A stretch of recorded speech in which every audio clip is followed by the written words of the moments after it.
What's up, everybody, and welcome back to Mount MoGraph. Today we're going to be doing the exciting conclusion to Summit 1 Intro to Motion Graphics with Part 2.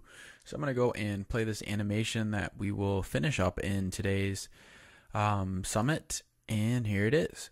So in the last part, we went over creating this dynamic bounce and morph into the square. Today we'll be adding the little explosion effects and the expansion masks, which are really helpful tools for when you get into creating your own projects. So just a little forward is I actually forgot to save my project yesterday, so I just remade it real quick, and I actually made it so the square rotates the opposite direction that we went through in part 1. So just heads up on that. It might look a little different. Essentially it's the same animation. Also, I will be throwing up this After Effects file in the description below if you'd like to take a look. And yeah, so anyway, let's get into creating our explosion. So go ahead and press space on your keyboard to play through your work area. Remember that we can use the shortcuts N and B on our keyboard to set our in and out points of our work area. So I just set it for about 3 seconds, and we'll play it with space. So as you can see, the circle bounces onto the screen and morphs into a square before landing back on the ground. What we're going to want to do is add our explosions to the top of each of the bounces. So it's going to bounce and hit the ground. When it gets to the peak, we're going to have an explosion that kind of pops out and just makes it a little bit more of an exciting animation. So let's zoom in by pressing Z on our keyboard to bring up our zoom tool. Additionally, you can also hold Z and click and drag over the selection that you'd like to go into, and just when you unclick, it'll resize the window to what your selection marquee had. So in order to make our explosion, what we're going to be using is a repeater effect on a shape layer, which is a really great tool, and it basically will create a lot of instances of whatever your shape is. So you can either go up into your toolbar and select one of your parametric objects, or we can cycle through it by using the shortcut Q on our keyboard, which I will be using, and just basically select your rounded rectangle tool, and your fill color, just change it to anything other than the background, just so we can see what we're drawing right out on the bat. So it doesn't really matter. And you can also hold space to bring up your hand and just move around your window. So just draw a shape that is kind of like a long rectangle. It doesn't really matter what the size is or where it is. Currently, I like to kind of put it around where my circle is going to be. And we'll be fixing everything else in just a second.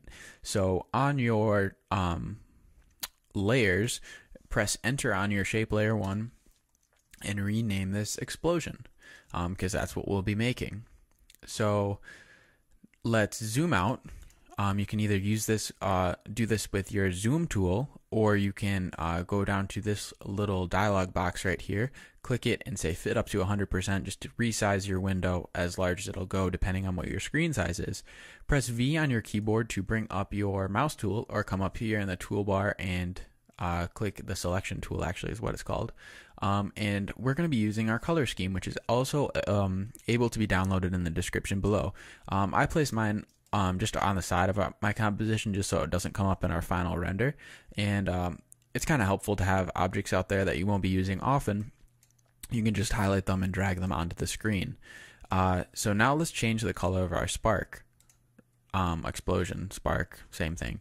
What you're going to do is go into your explosion layer, twirl down your contents, twirl down your rectangle 1 options, and twirl down your fill 1 options.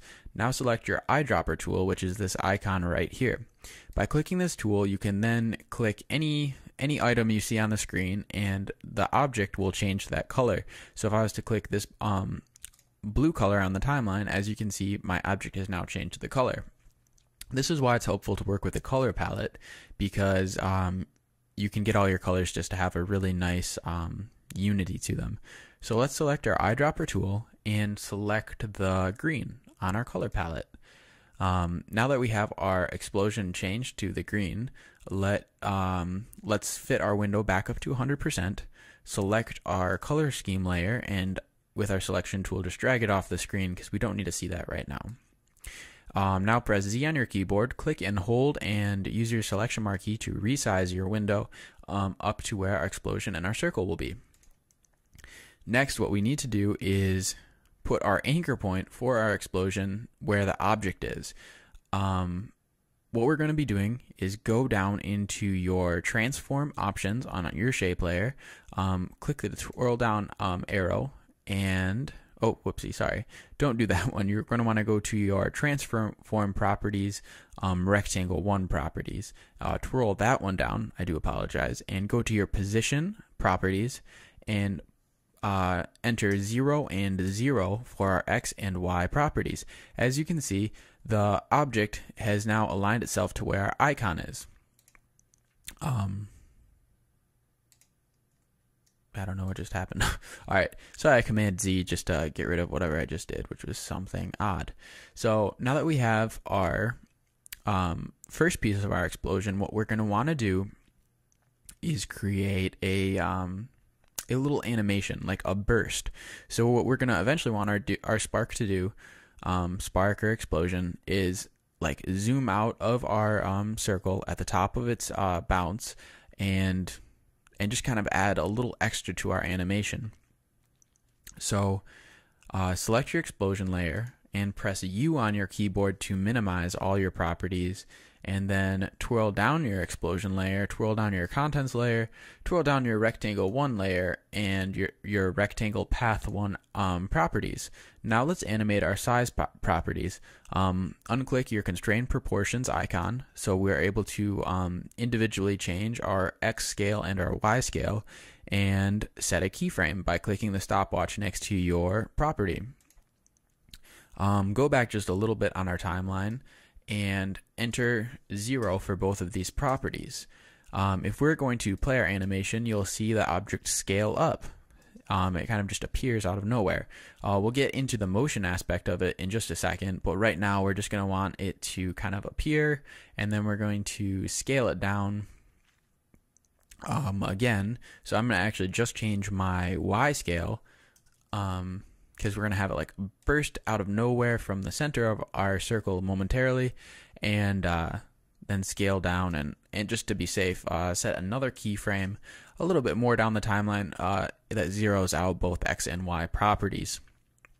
If we're going to go back and play our animation, we now have the explosion scale up and scale away really quick.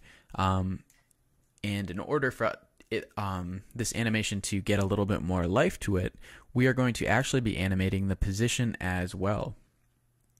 So what we're going to want to do is offset our Y position. So on your Y, set a keyframe with a stopwatch, and on your Y properties, you can tell by your bounding box, even though it's a little this little one, you just want to put it somewhere under your anchor point, so it's going to kind of burst away from your anchor point.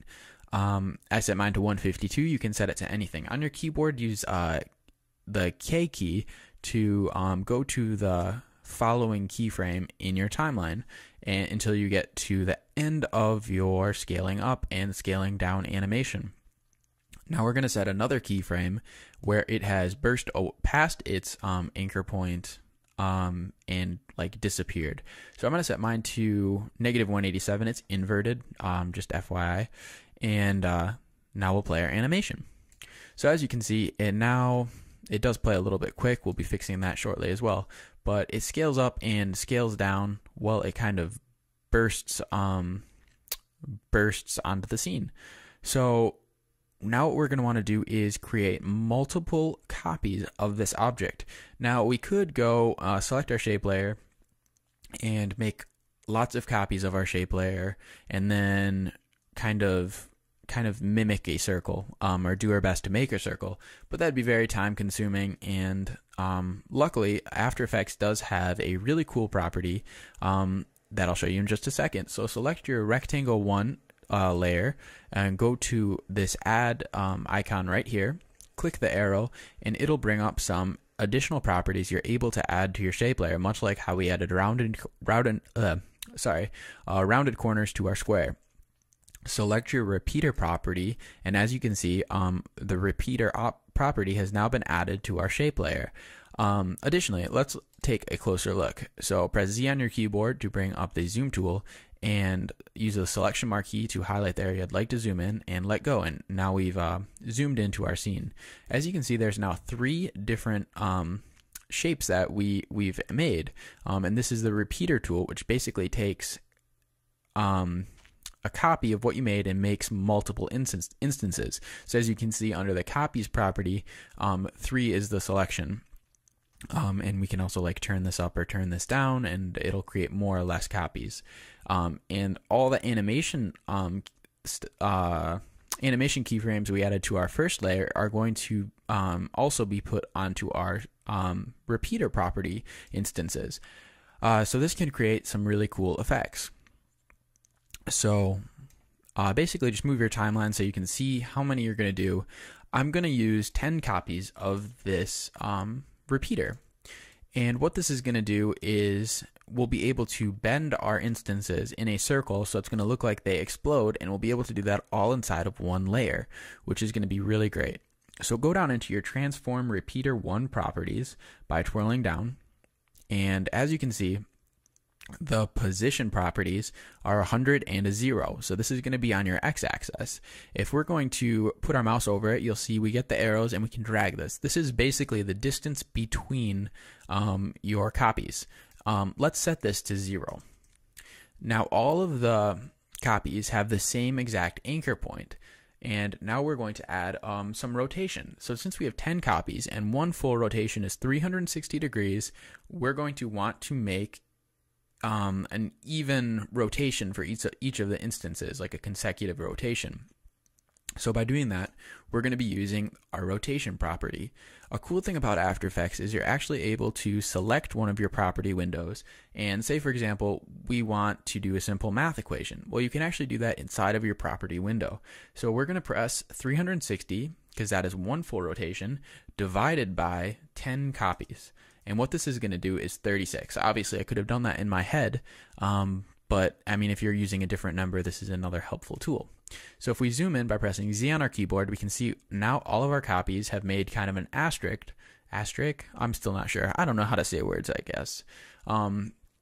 It's made a snowflake. We'll go with snowflake because we're on a mountain, Mount MoGraph. So now when we play our animation, you can see they all animate in together, which is the opposite of what we want currently, but we'll be fixing that right now. So what we're going to want to do is actually change our anchor point for each of the instances. What this will do will realign them. So let's turn our anchor point in, let's turn it up to maybe 176. That seems like a good number to me. And now when we play our animation, it's going to look like they all burst from the center and expand, which is it's a really nice effect. So let's rescale our timeline by placing our mouse over the in between the windows, and we get another little our tooltip changes into this kind of arrow icon, and you're actually able to resize your window. So let's press J on our keyboard to go to the previous keyframe, and we're going to set a keyframe for our anchor point. So go ahead and click your stopwatch, and as you can see, we get a diamond keyframe on our timeline. Go forward to the end of the animation and click this icon over here, which can add another keyframe. What this will do is the stopwatch will add a keyframe for any changes you make. However, if you just want to create a keyframe for the same properties, you just click this diamond over here. So you can also click these arrows to go to the previous or following keyframe on that property. So go to the first one and actually scale this down. So now that there's going to be also an animated property of it exploding out. And as you can see, we have now created this kind of cool little effect. So let's go ahead and now put this behind the top of our bounce. So press U on your keyboard to minimize all your animated properties. Actually, we'll have to press that twice to get rid of all of our properties. And we can actually resize our timeline window at this point and go to our options right here and go fit up to 100%. So now when we play through our animation, you can see our circle is bouncing and we do have that really nice explosion effect happen. What we're going to do is actually move our explosion effect behind our circle. How we're going to do this is just select your shape layer, click and hold, and drag it under your circle and your square. This is similar to all Adobe products, where your layers are, the top layer is going to be literally the top layer of your composition. So this one is going to be nestled at the back. Nestled, I actually used that word. So now just click and hold anywhere on this animation, and as you can see when we drag it up, I am holding shift, so it will move on either their X or just the Y axis. I still don't know how to say that. I'm gonna go and hit up the dictionary at some point. And as you can see, it is behind our circle. So now that we have our explosion, we're going to want to time this up so that at the top of this actually lined up perfectly somehow, but I'll pretend it's not. So on our timeline, select your explosion layer, do Shift Command D to split our layer, and delete the first explosion. Additionally, we can go down a little bit more, like once the explosion is gone, it's out of the frame, and select our explosion layer again, do Shift Command D to split our layer, and delete the layer that got split off. So now we have, I'll zoom in on the timeline. Now we have our explosion layer is in this clip, and what's cool about this is if you press U and bring up your animated properties, if I drag this on the timeline, my keyframes move with it. So what this will allow us to do is time our explosion up perfectly to where we want the animation to take place. Use your time indicator and scroll back on the timeline. We want this first explosion to happen right at the top of this bounce. So as it bounces in the air, we're probably going to want to have it start coming in right about there. So all we're going to have to do is select our layer and drag back. Now if I keep dragging, it'll go further along in the animation.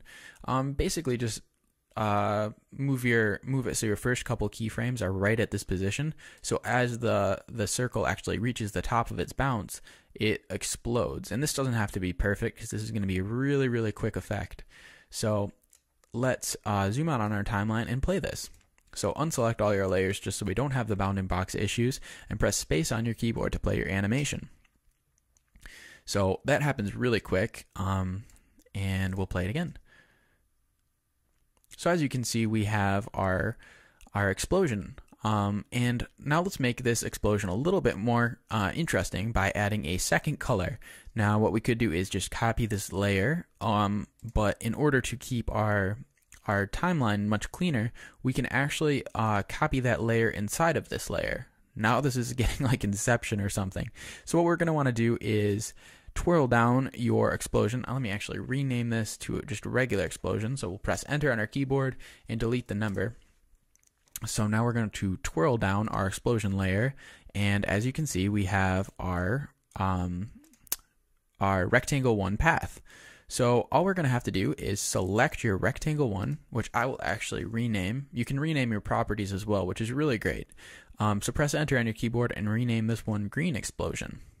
We're going to be adding a second layer of this. So all you have to do is select your layer and press the shortcut Command D, and that will copy the layer. As you can see, our timeline has now created new keyframes and also a second rectangle layer.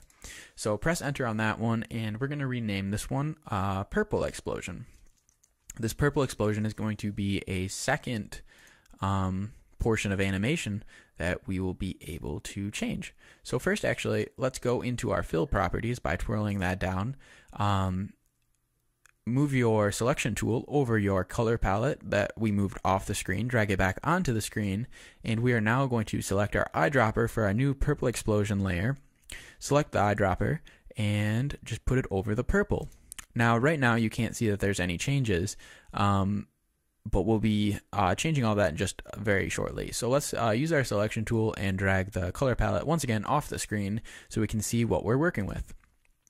Now, select your purple explosion layer and press U on your keyboard to bring up all your animated properties, and there's a lot of keyframes here. And as you can see, we have our transform repeater 1 and transform repeater 1, and similar keyframes for both. So this is actually a bad view for us to be seeing what we're changing. Press U on your keyboard to minimize, twirl down your explosion layer, twirl down your contents layer, twirl down your purple explosion layer, and twirl down your, I think it was in rectangle path options, as well as your repeater options and your transform repeater 1 options. Sorry about all that. And so now, on your timeline, you can resize your window if you need to. A cool thing is if you have selected the fit up to 100% option, this will dynamically change as you resize the window. So if I make this really small, it'll scale up proportionally, which is great. So on our timeline, with your selection tool, click and drag out your selection marquee till you've selected all the keyframes. And what we're going to do is just move these. Since we have them selected, we're just going to move this forward maybe like, I guess this looked like maybe 3 or 4 keyframes, or 3 or 4 frames.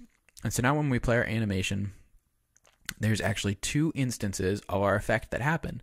And since our time, these gray keyframes are actually just showing us the purple keyframes. However, they're minimized right now, so that's just showing your marker. And that's how I was able to position our other keyframes and stagger them. So as you can see, now when we scrub through our animation, these purple explosions happen right after our green explosions. Now, we're going to want to make these look a little bit different. So use your Z on your keyboard, click and hold with the selection marquee, select the area I'd like to zoom in on, or just click, and we'll get a better view of what we're going to be changing. So since we have on our purple explosion layer, there are obviously a lot of options, but just basically look for the stopwatch, and that'll show you what you're actually changing. So under our repeater 1 properties on our purple explosion layer, there's 10 copies. Let's go ahead and jump this up to 20. So just enter 20. Right now we can't see any changes because our rotation is set for 10 copies. Remember how we did 360 degrees divided by 10. So since we have double the number, there's actually 2 explosion pieces on each of these rectangle layers. So all we're going to have to do, go down into your transform repeater properties and go to your rotation. See how it's set to 36. All we'll do is go 360 divided by 20 copies. And as you can see, we can now see all of our copies. Great. Now let's get out of this by pressing U on our keyboard and U on our keyboard, and we'll resize our timeline window. Additionally, go to your properties over here and select fit up to 100%. Let's take a look at what we've made. So you can press home on your keyboard to go to the beginning of the animation, or simply just reposition your time indicator and press space on your keyboard to play your animation. Great. We now have that very subtle explosion effect. Well, it's not really subtle. Let's be honest. But basically at the top of this circle, we have that little animation happen. And we are now going to be, actually here, let's retime that a little bit. You guys don't have to. I'm just going to go into my purple explosion layer, select U on my keyboard, and actually just make it so this happens a little bit quicker. You can retime these just to give them like a different feel, which is another nice thing. So here we go. Yeah, so basically I'm just dragging the properties a little bit just so that they're not exactly the same time when we go through this. All right, so I'm going to twirl out of my explosion. And on my keyboard, since I'd like to add another explosion when the square hits the bounce, I could go back and redo the last 5 minutes we just did. Or I could just copy this shape layer and reposition it on the timeline. So let's do that. Once you select your explosion layer, press Command D on your keyboard, which will copy the layer. And as we can see, we have a second instance of our layer, and this layer is going to have all the keyframes that our first layer had, as you can see. So press U on your keyboard to minimize those keyframes, and we are just going to drag this ahead on our timeline. And that seems pretty good to me. So actually, let's have it start right when the square is coming up. That looks good. So when it gets to the top, we have the same effect happen, and it's going to hit the ground. Great. So let's play our animation a couple times just to make sure everything's looking pretty good. So press space on your keyboard, and we have our 2 explosions happen. Great. Okay, so this summit is wrapping up pretty quick. This was the brunt of what we had to do. And now let's get into our expansion mask. Now this is going to be another time where the color palette comes into play and it will be really helpful. So what we're going to want to go into our project manager window and select our bounce morph. And we are just going to do Command D again, and that will create a copy. You can also create copies of objects in your project window. So we have bounce morph, and we'll press enter on our keyboard and rename this either alternate. I'm going to call it alt for alternate. Okay, so now what? Well, now that we have our bounce morph alt, this is a second copy of our bounce morph original. So just double click this, and as you can see, it opens in our timeline. Our timeline is now able to go between the two compositions, but they're identical, so we won't see any changes.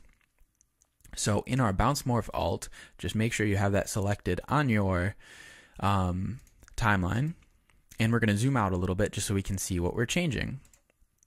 On your background layer, use the shortcut Shift Command Y to bring up our solid settings window. This is the dialog box that we originally used to set it up, and this is the only way you can change the color of a background layer.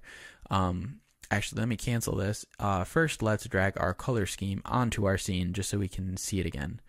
And now select your background layer on your timeline, do Shift Command Y, and select your eyedropper tool. Instantly you can see that whatever I put my eyedropper over, the background will change. Wow, it's like I hope no one I hope no one out there has problems with fast colors. So I should probably stop doing this. But let's select our purple color and press new. New for us is just going to be OK. So now that we've pressed OK, our background layer is now going to be purple, but our sparks of our explosion are now not visible. So let's change the rest of this animation.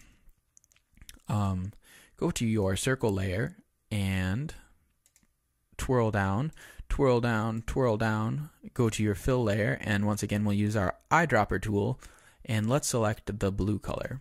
So our circle has become blue, and now we will press U on our keyboard to minimize all of our animated properties, and now go to your square layer, and we're going to twirl down our contents, twirl down our rectangle 1 properties, twirl down our fill 1 properties, select our eyedropper once again, and we'll set the square also to blue. We're not able to see this, but you can see it has changed down in our property box. If I wish to scroll forward on my timeline, you can see that is also blue. So now that we've changed our circle and our square, let's change our explosion colors. Remember that each of these layers does have two different groups of explosions. We have the 20 copies and the 10 copies, so we'll have to be sure to change both colors. Go down into your contents, and as you can see, we have our purple explosion and green explosion because we did take the time to name them. And once again, just go into your fill properties for that layer, and this is our purple explosion, which is our 20 copies, and we are going to select the eyedropper, and let's change that to an orange. Once again, you can't see the change right away because my time indicator is not on that position of our timeline. Did I change the wrong one? Oh, we're on the, sorry, yeah. So here's my time indicator is now in the proper spot. And as you can see, our explosion has changed to orange. Now let's minimize our purple explosion and go into our green explosion. We could change these names, but for time's sake, I will not change the names. Go down into fill 1 on your green explosion layer, select your eyedropper tool, and let's change this to a red. So just on your color scheme, select the red, and as you can see, we have it changed. So minimize your explosion 2. And go into your first explosion copy on this other layer. Also move your time indicator down so we can see our explosion happening. There are the purple explosion pieces happening right here, but once again we cannot see them because they are purple and our background is purple. So twirl down your explosion. Go down into your purple explosion layer. Go down into your fill 1 layer, select your eyedropper tool, and we are going to be setting the first, the purple color into an orange, and as you can see, it has changed to orange on our composition window. Now we're going to minimize our purple explosion layer, go down into our green explosion layer, go down into our fill layer, select the eyedropper tool, select the red color, and as you can see, they have changed. So on your timeline, just click any of these layers use the shortcut Command A to select all, press U on your keyboard to maximize all keyframes, U on your keyboard to minimize all keyframes, and this makes our timeline much tighter. Now go into your view options right here, say fit up to 100%, select your Summit 1 color scheme layer, press V on your keyboard to bring up your selection tool and drag this off the screen. If you'd like, we can press home on our keyboard to go to the beginning of this animation, and when we play it, we have an exact copy of our first composition but with a different color scheme. So in order for us to make this this last bit of the animation, what we're going to be doing is creating another composition and putting and nesting these two compositions inside of it. It is After Effects Inception.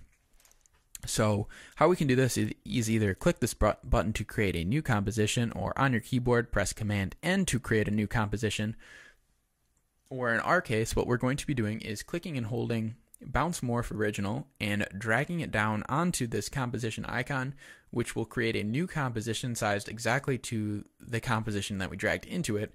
And as you can see, it creates a new composition, and our Bounce Morph Original is already on our composition layers. Sorry if that got a little bit confusing. So in your property or your project manager window, select your Bounce Morph -Original 2 layer, press enter on your keyboard, and let's rename this Final. And so now that we have it named Final, let's also drag our Bounce Morph Alt composition under our Bounce Morph Original in our Final window.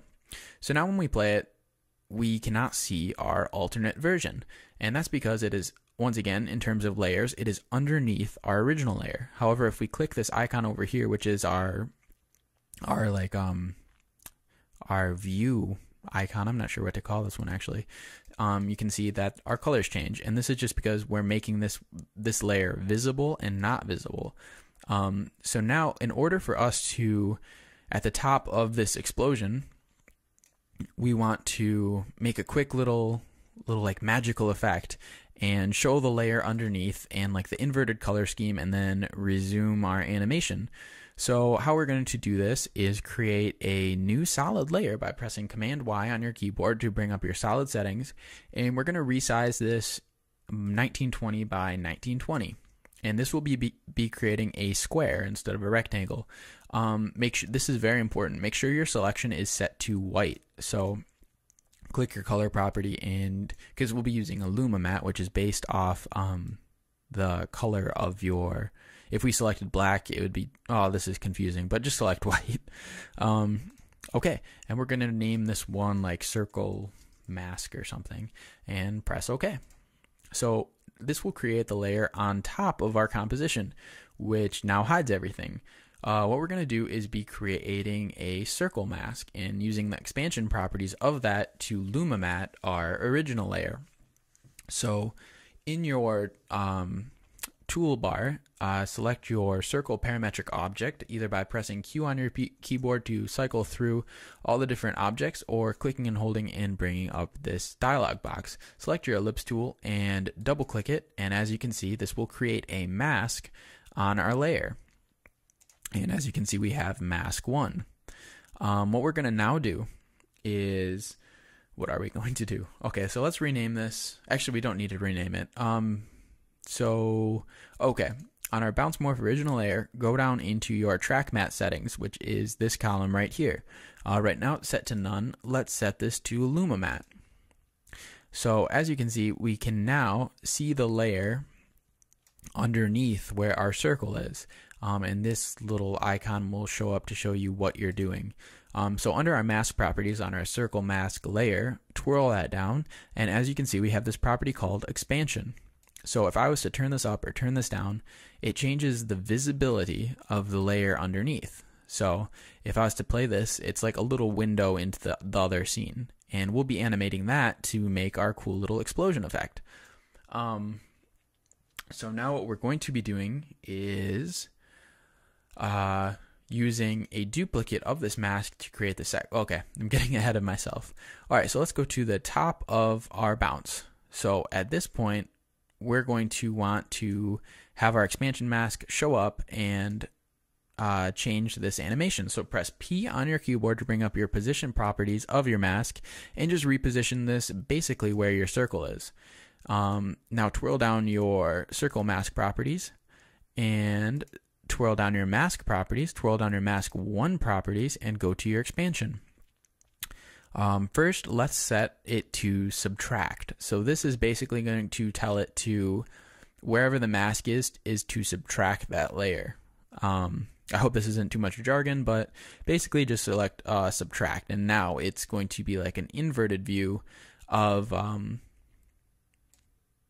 the layer underneath, which is going to be easier for us to animate. So right off the bat, let's set our window, is what I'm going to call it, our expansion mask, to 962 it looks like, and set a keyframe.